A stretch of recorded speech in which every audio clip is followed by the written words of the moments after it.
Hi everyone, welcome back to my channel. For this video, I'm going to be reacting to another Ray William Johnson video. This is Seth Rogen is in big trouble. I'm not sure what's going on. I haven't heard from Seth Rogen in a while, but like the first time I hear about him, like after all this long time, is about him being in trouble. I don't know what the trouble is, but I guess I'll find out when I start the video. But dang, that's crazy. And in the thumbnail, it's talking about, I don't think I say it because YouTube probably block it. I don't know. But yeah, let's just get into the video. Let me stop talking and please subscribe. Let me know what else I should react to in the comments below. Remember when this Hollywood actor almost started an international conflict? Now his name is Seth Rogen. I don't You remember. know who Seth Rogen is. He's been acting and producing for a long time. Well, one day in the late 2000s, he and his buddy are chilling, goofing around, probably smoking some of that Zaza, and they're talking about how TV journalists always interview dictators. And one of them makes a joke about how it would be funny if during the middle of an interview, a journalist just, blam, assassinated the dictator right there. Now, Seth's friend isn't just a regular friend. He's actually his writing-producing partner, Evan Goldberg. So Seth and Evan are talking about this, and they're like, oh shit, let's make a comedy movie about that. And so, boom, they and another writer... Okay, so I'm not a big movie person. I don't watch a lot of movies, so if this movie ever came out, I don't remember it, and also I don't remember this controversy. So also, if it's just a movie, like, aren't movies just imagination most of the time, not based on a true story, fictional, and like, can't you just make a movie about anything? I guess some people are not gonna like it, but I don't know, it's not real, so... Write a script about this concept, and they submit it to executives at Sony, and Sony execs give them a green light, along with one major note. They say, yeah, this idea is funny. I was interrupted by an ad, but let's continue. And all, but your story is about a fictional dictator. Why not make it about a real dictator? And okay, I see where this turned left, because I thought it was just a fictional story with fictional characters, but why would they suggest a real person? Okay, I see. Seth and Evan changed the script, and it eventually becomes a story about North Korean dictator Kim Jong-un. And so in 2013, they make this Kim Jong-un comedy movie. It's called The Interview. Oh, okay, I know. I heard about this movie. Never saw it, but why would they use a real person? And out of all people, like a country that hates America and would probably do anything.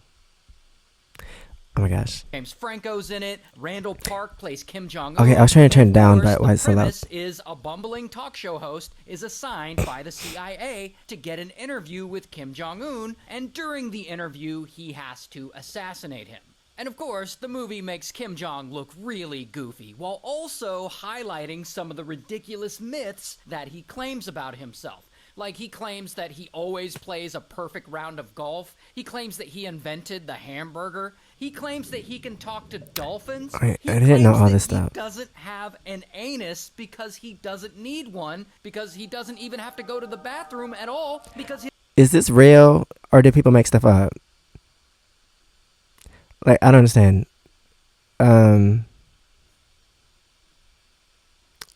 Do people actually believe this? Because also, like, why would he say stuff like this? Because that's weird, trying to like one up someone for nothing. I don't understand. His body is a perfect machine that doesn't create waste. It's all absurd. So anyway, some of these... I really hope someone just made that up online, because if he's actually saying that, that's kind of weird. It's like, I don't know, it reminds me of this person I used to know, like growing up, middle school, high school.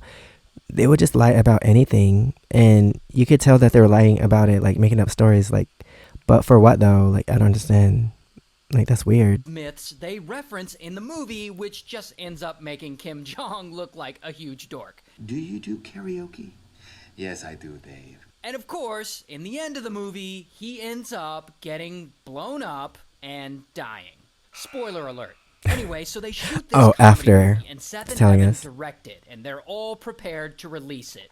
And in 2014, they drop the trailer for the world to see, and they start getting a little buzz around their movie. However, not everyone is thrilled with the idea of the interview. Apparently, the North Korean government sees this trailer, which means Kim Jong-un himself would have seen this trailer. Now, here's the thing about dictators. They always present themselves as like strong men who are so powerful and confident. However, when you start making jokes about them, they tend to flip out and turn into like a weak little crybaby. I mean, these clowns will execute people over like a punchline. So I imagine Kim Jong-un saw this trailer and he got his feelings all hurt and like he's upset. I mean, how could someone make a comedy movie making fun of him, the supreme leader, the man with the perfect body and no anus? Okay, but then 2 weeks after crazy. the trailer drops, a representative of North Korea sends a letter to the UN calling out this American comedy movie that insulted their supreme leader. And that rep says that to allow such a film... And also, I think even making a movie about killing like a country's leader, I feel like that's a red flag. Like no one else, like everyone that worked on this movie, no one said anything. Because like if someone made a movie about killing the American president, like wouldn't the same thing I can't even speak. Wouldn't the same thing happen? Like people would be outraged and stuff. Like unless it's like a historical documentary or something, then why would you like show that to people? Like I feel like that's I don't know, it's kind of weird. Like why would you think to do that? Is, and I'm not making this up, an act of war. And that they want the U.S. to ban the production and distribution of the movie. Otherwise, the U.S. is basically sponsoring terrorism. Not only that, a few days after that, North Korean state TV releases a statement from their government threatening... Because, like, if they made the same movie, but they used the American president, like, you don't think they would get backlash for that, too? So why would they do it for another country's leader? Like, it doesn't make sense to me. That there will be stern and merciless retaliation against the United States if that movie is released. And so, yeah, Kim Jong-un and North Korea are pissed, and the movie isn't even out yet. North Korea says the United States is on the verge of committing an act of war. And so then Seth and Evan are summoned to... And also, that's kind of dumb, too, because not everyone in America agreed to like produce this movie or worked on this movie. So how are you going to punish like innocent people for like a few hundred people doing something?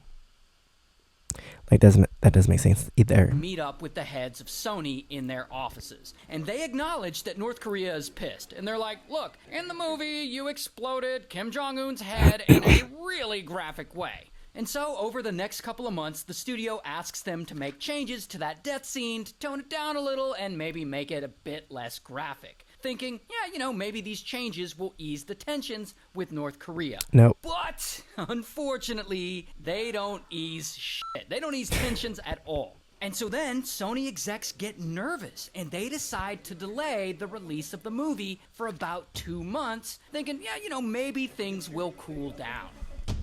Until... Oh, but things don't cool down.